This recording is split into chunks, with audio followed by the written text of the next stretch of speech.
히브리서 11장 1절부터 2절까지 말씀입니다. 믿음은 바라는 것들의 실상이요 보이지 않는 것들의 증거니 선진들이 이로써 증거를 얻었느니라. 아멘. 오늘 본문을 중심으로 성경이 말하는 믿음이 무엇인지 함께 은혜를 나누기를 원합니다. 오늘 히브리서 11장에서 믿음은 이라는 단어로 시작합니다. 우리가 하나님을 믿는다고 하지만 막상 우리가 믿는 그 믿음에 대해서 누군가 설명해 보라고 한다면 막상 말문이 막힐 때가 있습니다. 오늘 이 자리에 나와서 우리가 하나님께 예배할 수 있는 것은 우리에겐 구원의 확신과 천국, 미래의 성공, 건강, 회복, 치유에 대한 하나님의 능력에 대한 믿음이 있기 때문에 우리는 나와서 예배할 수 있는 것입니다. 이 믿음이 없이는 하나님을 기쁘시게 할 수도 없고 예배할 수도 없습니다. 나와서 앉아있는 시간이 예배가 아니라 믿음을 가지고 앉아있는 것이 예배라는 말씀입니다. 하나님에 대한 믿음, 보이지 않는 그 하나님에 대한 영광. 오늘 그 찬양도 다 맛배기에 불과해요. 이 땅에 그 300명, 400명, 500명 이 사람들이 찬양도 얼마나 곡합니까? 10,000명, 20,000명, 30,000명도 얼마나 그들이 찬양할 때 웅장하고 대단한지 아십니까? 근데 여러분, 주님께서 심판하시고 우리가 저 천국에서 우리가 그런 생각했죠. 천국에서 뭐하고 지낼까 몰라. 여러분들은 그 음악이 얼마나 우리에게 주는 감동과 그 기쁨이 큰지 경험해 보지 못해서 그래요. 300-400명 안쪽에서 그 사람들이 내는 목소리, 그 사운드만 해도 그냥 밤새가 아니라 죽을 때까지 앉아만 있어도요 지겹지 않을 정도로 아름다운 것이 사운드입니다. 그런데 그 사운드가 남의 목소리일 때랑 또 자신이 낼 때랑 또 달라요.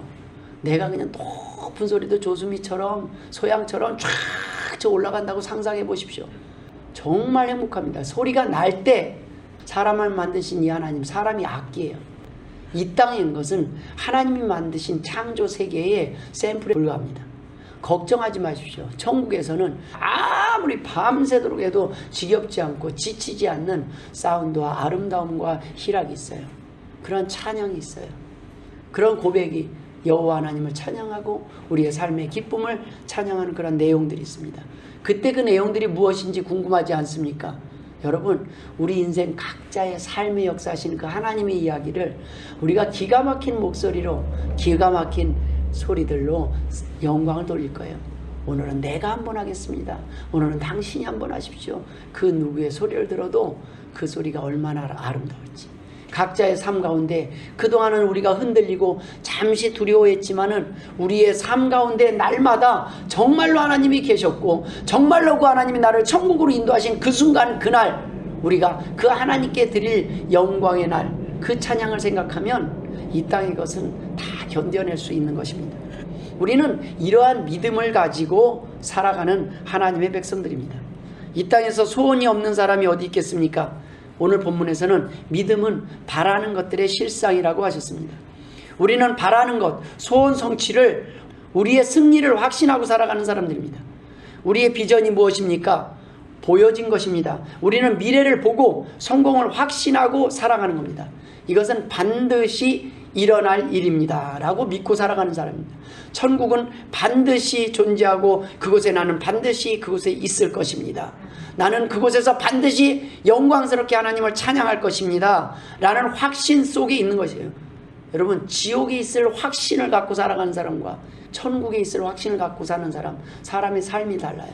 뜨거운 불 속에서 심판을 두려워하며 사는 것이 아니라 우리는 우리의 죄를 용서받고 하나님이 우리의 죄를 용서하시고 우리를 다시 회복시키셔서 그 영광스러운 하늘나라에서 하나님을 찬양하며 살아갈 수 있도록 예비해 두신 사람들이라는 말씀입니다.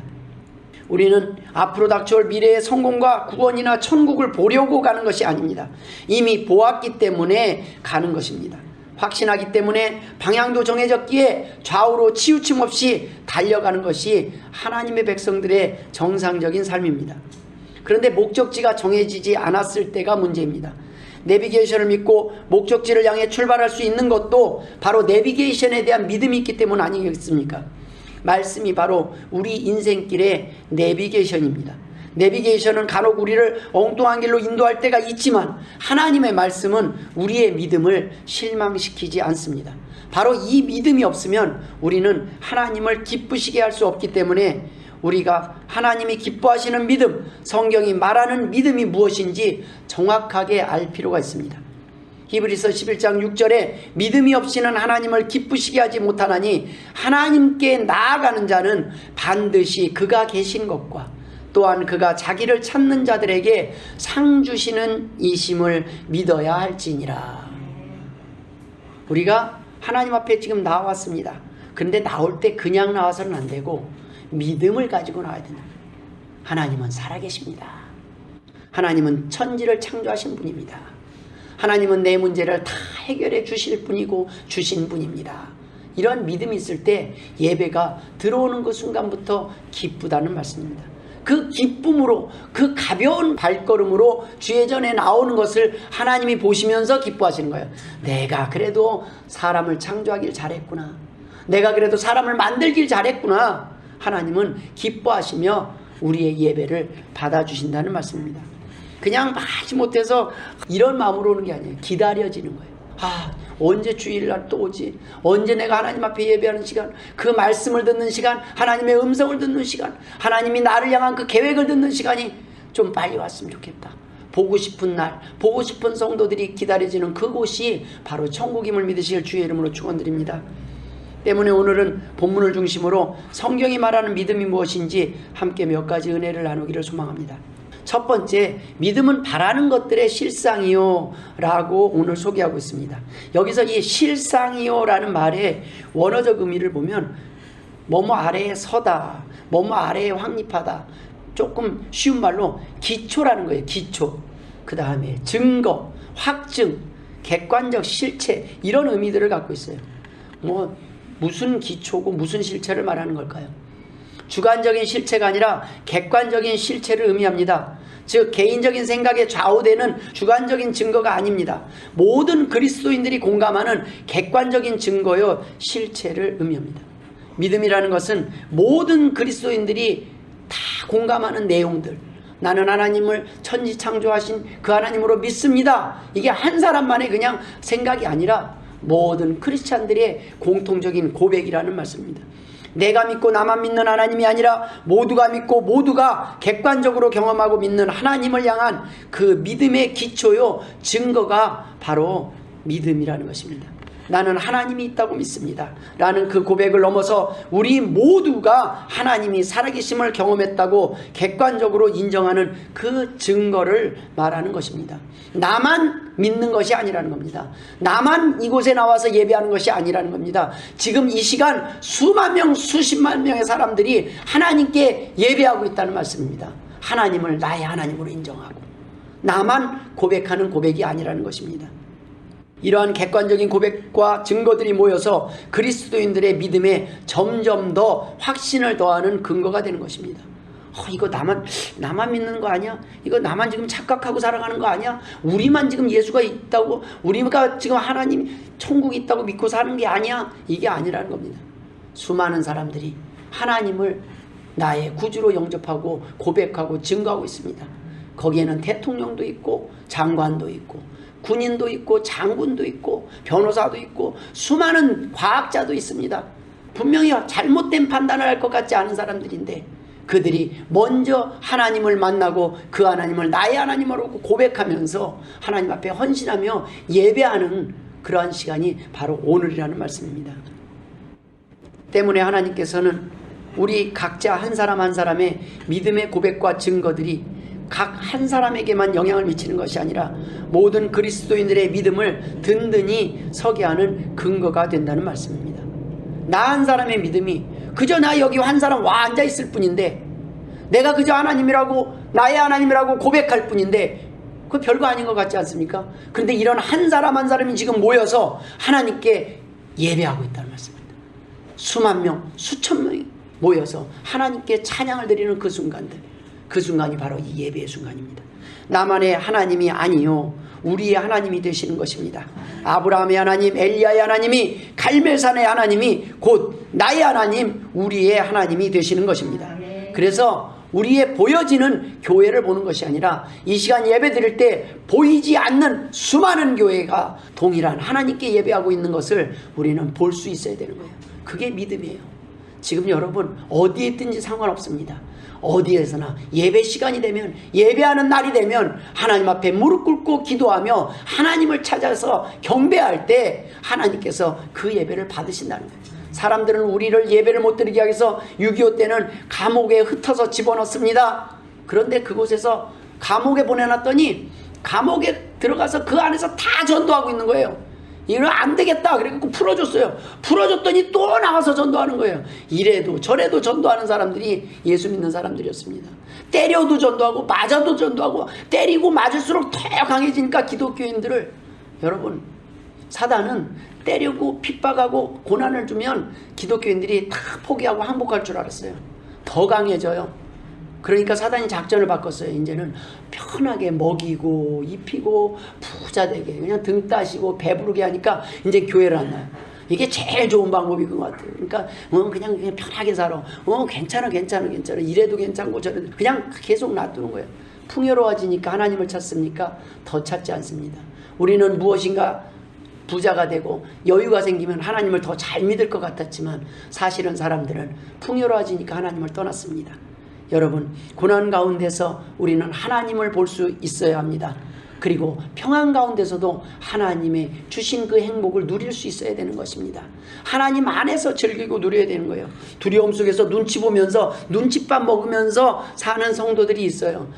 이거 교회 가야 되는데 하면서 또 홀짝하고 있고, 가야 되는데 또 그러면서 오늘 다른 시간에 할 때 뭔가 마음에 이렇게 걸리는 게 있다면 하나님의 백성 맞습니다.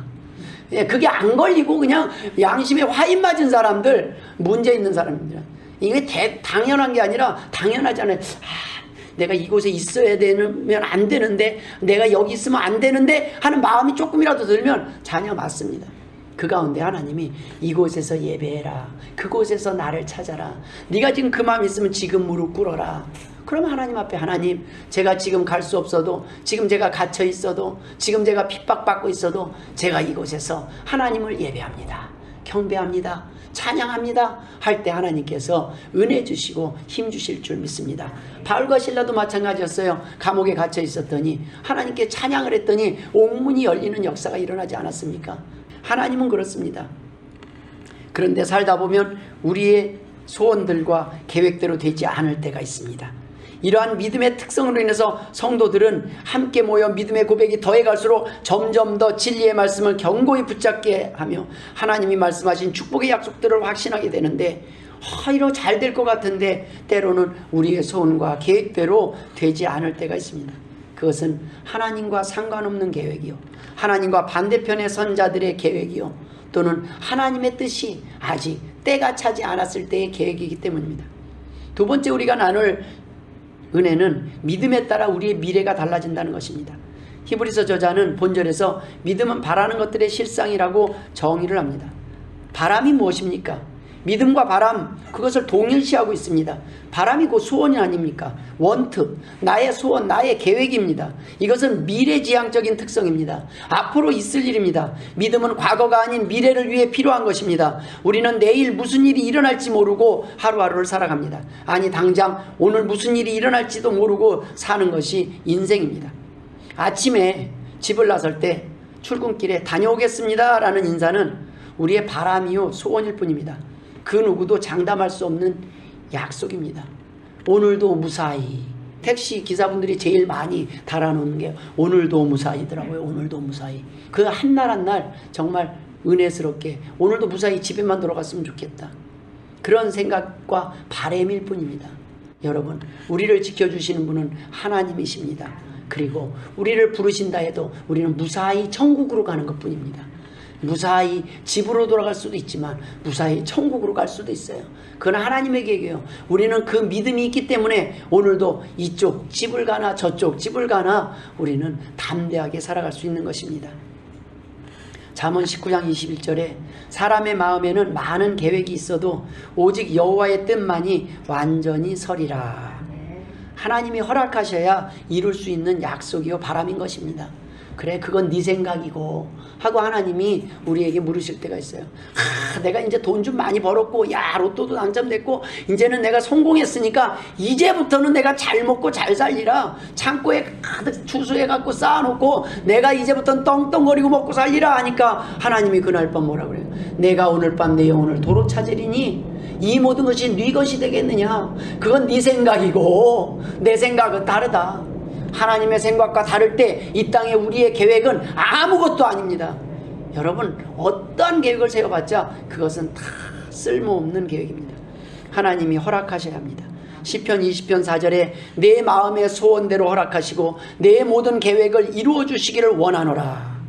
하나님이 이루어 주셔야 되고 하나님이 허락하셔야 되는 겁니다. 잠언 16장 9절에 사람이 마음으로 자기의 길을 계획할지라도 그의 걸음을 인도하시는 이는 여호와시니라. 여러분 여기 나오고 싶어서 나왔겠습니까? 어쩌다 보니까 여기까지 하나님이 인도하셨어요. 하나님이 이리저리 인도하셨는데 나오고 보니까 행복해요. 이것이 은혜라는 겁니다. 하나님이 우리가 수없이 다른 곳으로 갈 수 있는 우리를 하나님이 이곳으로 인도하셔서 하나님의 말씀과 뜻을 듣게 하셨다는 거예요. 천국에 대한 비밀과 소망을 갖게 하셨다는 말씀입니다. 사람이 불가능한 일이라도 하나님께서는 불가능한 일이 없으십니다. 욥기 42장 2절에 주께서는 못하실 일이 없사오며 무슨 계획이든지 못 이루실 것이 없는 줄 아오니 라는 고백이 있습니다. 하지만 사람들의 계획과 생각이 악하기 때문에 문제가 되는 것입니다. 창세기 6장 5절에 여호와께서 사람의 죄악이 세상에 가득함과 그의 마음으로 생각하는 모든 계획이 항상 악할 뿐임을 보시고, 이렇게 예배드리고 가면 은혜 받고 가면 이제 깨끗하게 살 것 같은데 나가면서 싸워요. 나가면서 우리는 은혜를 나가면서 깨워요. 하루도 못 가요. 그래서 또 내일 새벽에 또 나오고 다음 주에 또 나오는 거예요. 깨끗하게 옷 갈아입혀 나갔더니 나가면서 다 지저분해지는 거예요. 그냥 지나가면서 누가나 탁 치면 탁. 우리 예민해져 있어요. 날카로워져 있어요. 하도 당해가지고 그냥 예 이렇게 하고 하기에는 우리 몸이 먼저 탁 이게 먼저 돼요. 예, 우리 마음이 그래요. 이 땅에서 하도 치이고 살아갖고 그래요. 약해서 뭐 아주 많이 악한 사람들이 많이 있습니다. 거기에 치다 보면요 우리도요 드세져요. 이해되십니까? 어려서 가난하고 힘든 곳에서 막 자라다 보면 나도 모르게 강해진다니까요. 오기가 생기고. 창세기 8장 21절에 여호와께서 그 향기를 받으시고 그 중심에 이르시되 내가 다시는 사람으로 말미암아 땅을 저주하지 아니하리니 이는 사람의 마음이 계획하는 바가 어려서부터 악함이라. 내가 전에 행한 것 같이 모든 생물을 다시 멸하지 아니하리니 라는 말씀이 기록되어 있습니다. 처음에 사람을 창조했는데 이 사람들이 그 마음이 나면서부터 악한 거예요. 아담의 그 범죄 이후로 이제 타락한 사람들은 계속 태어나면서부터 죄를 짓고 죄에 대한 생각을 가르치지 않아도 죄를 배우는 거예요. 그래서 처음에 물로 심판을 하셨습니다. 심판하고 나서 하나님이 보니까 아휴 그래 니네들 아무리 그래도 니네들은 어쩔 수 없다. 내가 다른 방법을 세워야 되겠다. 심판으로 될 게 아니라 그래서 세우신 계획이 대신 벌을 받는 거예요. 내가 내 자식을, 내 자녀를, 내 사람을 창조했는데 얘네들이 그냥 정신을 못 차려요. 부모님들이 자식이 잘못하면 뭐라고 그래요? 내 죄라고 그러죠. 자식이 막 잘못해도 내가 잘못 키운 죄, 내가 잘못 가르친 죄, 그렇게 하지 않습니까? 하나님이 그런 거예요. 그래, 그러니까 내가 창조했으니까 내가 책임져야 되겠다. 내가 이를 위해서 또 준비해놨다. 이런 계획이. 근데 이거는 안 쓰고 싶었는데 이 카드를 쓸 수밖에 없는 상황이 됐어요. 아담이 선악과를 따먹고 그래서 예수님이 십자가에 달려 돌아가셔야 될 상황이 됐어요. 죄를 알아버렸기 때문입니다. 인간은 지금도 죄성이 가득 차 있어요. 예수 믿는다고 깨끗한 옷 입었다고 깨끗한 척하고 앉아있지만 우리는 아는 만큼 더 더러운 자 아닙니까? 목사가 똑같이 거짓말을 하면 똑같이 여러분 비난하시겠습니까? 더 나쁘다고 하실 거 아닙니까? 왜 그래요? 예, 똑같은 옷을 입고 있어도 우리는 더 잘 알기 때문에 더 깨끗하게 살려고 그러는데 우리 자신을 돌아보면 더 깨끗하게 살지 못합니다. 목사도 여전히 이 안에 죄성이 있고 여러분들도 이 안에서 나가면 여전히 이 안에서 욱하는 성격도 있고 참지 못하고 미워하고 원수를 아직 원수까지 사랑하기는 난 도저히 자신이 없어 하는 상황이 있을 수 있습니다. 그럼에도 불구하고 하나님은 우리를 버리시지 않았어요. 그래서 근본적인 대책을 세우셨습니다. 그것이 뭐냐면 내가 아예 다 용서할게. 그러나 너희는 이제부터는 하나님의 자녀답게 한번 살아봐라. 자유스럽게 죗값을 치렀으니까 두려워하며 사는 것이 아니라 담대하게 좀 살아봐라. 인생에 우리의 계획이 꼬이는 경우가 왜 그렇습니까? 우리의 미래가 우리의 바람대로 이루어지지 않고 문제가 발생하는 이유가 무엇입니까? 중요한 것은 우리의 바람과 소원이 하나님의 소원과 다른 것이 문제입니다. 하나님의 나라와 의와 상관없는 소원이나 계획이 문제라는 것입니다. 이사야 8장 10절에 너희는 함께 계획하라. 그러나 끝내 이루지 못하리라. 말을 해보아라. 끝내 시행되지 못하리라. 이는 하나님이 우리와 함께 계심이니라. 라는 말씀이 기록되어 있습니다. 하나님의 반대편 사람들이 계획을 하는 거 해봐라 이거예요. 이루지 못할 거라는 거예요. 말해봐. 그냥 계획 세워. 그건 너 생각이고 너희들 생각이고 하나님의 편에 섰느냐 안 섰느냐가 중요하다는 거예요. 계획은 양쪽에서 다 세워요. 그러나 하나님이 어느 편에 서 있는지, 내가 하나님 편에 서 있는지 아니면 다른 편에 서 있는지가 중요하다는 말씀입니다. 우리의 소원은 하나님에 대한 믿음이 없이는 그저 뜬구름 잡는 소리에 불과할 뿐입니다. 우리의 소원이 하나님 편에 있어야 됩니다. 하나님의 소원과 일치해야 된다는 말씀입니다. 하나님이 우리에게 주시고자 하는 것에 관심을 가져야 된다는 것입니다. 우리는 우리의 소원의 크기만큼 하나님을 믿는 것이 아닙니다. 우리가 하나님께 대한 믿음의 크기만큼 우리의 소망이 성취되는 것입니다. 달라지는 것이 있다면 우리의 소망이 성취되어가는 그 과정 중에 이전에 가지고 살았던 우리의 얄팍한 소원과 계획들이 하늘나라의 보석 같은 참된 소망, 영원한 소망, 흔들리지 않는 소원들로 변하는 것뿐입니다. 우리 개들도요, 여기 막 뭘 먹으려다가 더 큰 뼈를 보면 이걸 탁 뱉어버리고 탁 와서 다시 물더라. 큰 뼈를. 처음에 뼈를 줘요. 그러면 딱 해서 이거야? 조그만 거 주면 이거야 하고 일단 물어요. 확보된 거니까. 그런데 제가 더 큰 뼈를 딱 꺼내잖아요. 그러면 다 뱉어버리고 와요. 더 큰 걸 줄 때 이전의 것은 보잘것없는 소원들, 이제 그거 시시하게 그거 붙잡고 살아가서는 안 됩니다. 이 땅에 째째하게 이 땅의 것 붙잡고 살아가서는 안 된다는 거예요. 좀 더 큰 것들, 하나님의 손에 관심을 가질 때 하나님께서 이 땅에서도 우리를 복되게 하시고 천국에서도 귀하게 보상하신다는 말씀입니다. 그래서 우리의 소원의 내용이 바뀌는 거예요. 살면서 똑같이 우리는 비전을 향해서 무언가를 향해 가는데 기쁨이 달라져요. 그 근본이, 예전에 내가 참 유치한 걸 가지고 그게 뭐라고 구슬, 딱지 그거 다 없어지면 막 죽는 줄 알았어요. 그게 보물이었어요. 내 보물 상자에 구슬과 딱지가 가득 차 있었는데 저희 아버님은 그게 도박이라고, 노름이라고 얼마나 애써서 따온 건데 그건 날리기, 깔빼기 뭐 이런 거 하면서 그거를 따놓은 거 뭐 딱지치기도 접기 뭐 하면서 막 해갖고 해놓은 거를 그걸 모아놓은 걸 다 하고 너 노름하고 왔다고 그대로 그냥 옛날 재래식 화장실에 탁 뽑으래요. 아이고 아깝고. 우리 화장실에 구슬이 얼마나 많이 들어갔는지 하여튼 따오면은 그냥 갖다가 넣어버려요. 어려서부터 도박하면 안 된다고. 장기도 뒀다면은 이런 거 한다고 장기알도 그냥 화장실. 하여간 뭘 하면은 화장실. 이건 아니지 않아요 아버님. 그러는데도 아버님이 이해 못하시고. 그러나 지금 생각하면 그 뜻이 내기장기하고 시간도 함부로 낭비하지 말고 이런 잡기에 능하지 말라고 그러는데 우리는 어려서 그냥 그걸 또 설득하라고 아이고 교제도 중요한 거라고 막 설득하는데 우리 아버님은 하나님만 바라보는데 하나님만 바라보는 그 입장에서는 그것이 뭐예요? 덜 가치 있는 거예요.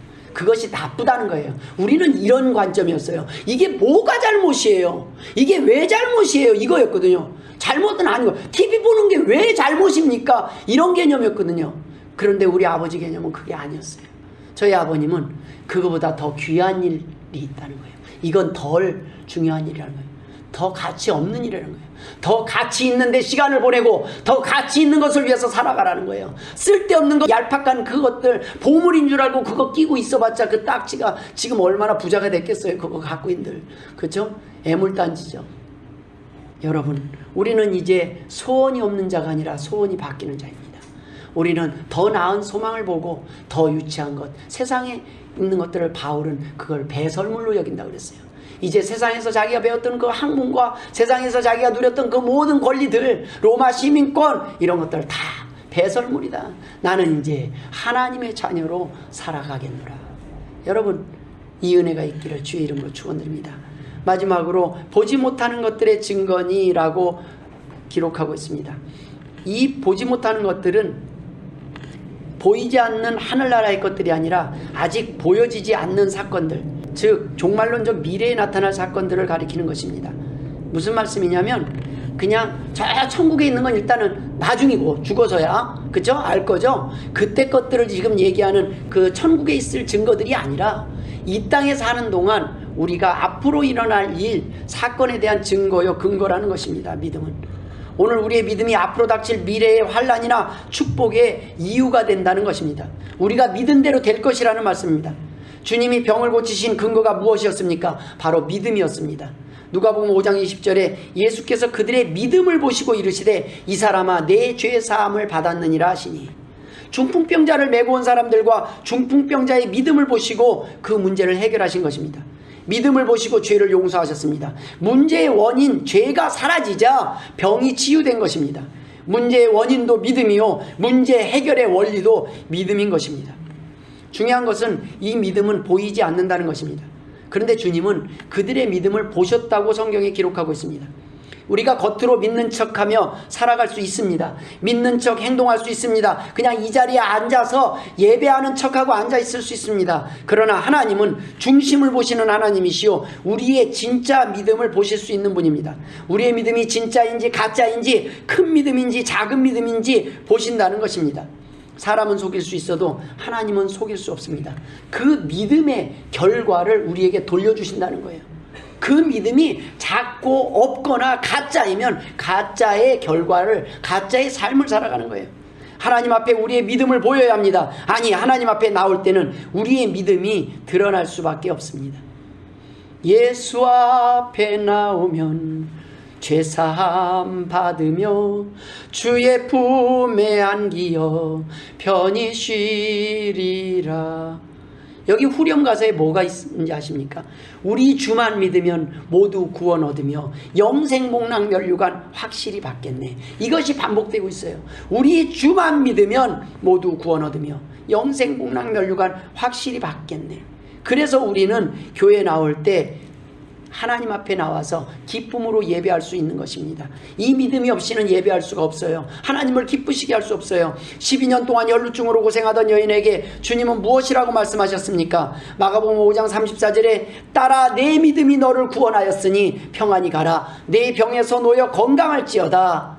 여러분, 해결받은 방법은 믿음이었어요.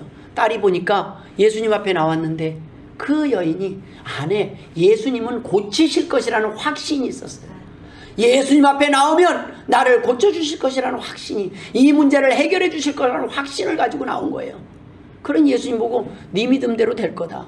이 말이 철렁철렁할 때 있어요. 천국에 입장할 때 천국 출입구에서 하나님이 이럴 거예요. 내 믿음을 보여주십시오. 믿음이 티켓이에요. 믿음이. 다른 거 없어요. 믿기만 하면 돼요. 다른 거 티켓. 믿음 티켓. 그런데 믿음이니까 이건 가짜입니다. 이건 진짜입니다. 아, 이게 왜 진짜예요? 내가 예배도 드렸고 헌금도 했고 하나님 앞에 봉사도 했는데 이게 왜 가짜입니까? 소용없다는 거예요. 내가 주의 이름으로 병도 고쳤습니다. 귀신도 쫓아냈습니다. 소용없다는 거예요. 진짜 가짜. 하나님 딱 한 가지예요. 네가 그 믿음이 진짜였으면 그렇게 살 수 없었을 것이다. 너가 천국을 믿었다면 결코 그렇게 살지 않았을 것이다. 믿지 않았기 때문에 믿지 않은 것처럼, 못 믿는 것처럼 사는 거예요. 구원에 대한 확신이 있다면 그렇게 살 수 없는 삶이 있다는 것입니다. 소경 바디메오에게 주님은 무엇이라고 말씀하셨습니까? 마가복음 10장 52절에 내 믿음이 너를 구원하였느니라 하시니 그가 곧 보게 되어 예수를 길에서 따르니라. 예수님께 나와서 향유옥합을 깨뜨린 여인에게도 주님은 이렇게 말씀하십니다. 내 믿음이 너를 구원하였으니 평안히 가라. 누가복음 7장 50절에 이 여인에게 하신 말씀에 더불어 주님은 우리에게도 말씀하고 계십니다. 모두 내 믿음이 너를 구원하였다고 오늘 말씀하고 계시는 겁니다. 우리를 구원하시는 분은 하나님이십니다. 그러나 그 구원의 조건이 있습니다. 그것은 믿음이에요. 내가 너를 구원할 줄 믿느냐? 내가 너를 용서할 줄 믿느냐? 내가 너를 회복시킬 줄 믿느냐? 내가 너를 복되게 할 줄 믿느냐? 내가 너를 사랑하는 줄을 믿느냐? 계속 물으시는 거예요. 그런데 그걸 안 믿어요. 아이 전 됐고요. 저는 하나님 사랑 필요 없고요. 아이 저 그냥 제 마음대로 제 나름대로 살게만 내버려 두세요. 건드리지만 마세요. 하나님, 내가 알아서 할게요. 여러분, 하나님은 우리에게 믿음이 해결의 열쇠라는 것입니다. 믿음이 없어서 문제라는 것입니다. 우리의 믿음이 작아서 문제라는 것입니다. 누가복음 7장에 나오는 옥합을 깨뜨린 여인을 이렇게 소개하고 있습니다. 그의 많은 죄가 사하여졌도다. 이는 그의 사랑함이 많음이라. 사함을 받은 일이 적은 자는 적게 사랑하느니라. 죄사함을 많이 받았다고 그렇게 생각하고 믿게 된 여인은 주님을 더 많이 사랑할 수밖에 없었다는 말씀입니다. 말씀을 마치겠습니다. 믿음은 미래지향적입니다. 우리의 미래를 결정하는 근거라는 말씀입니다.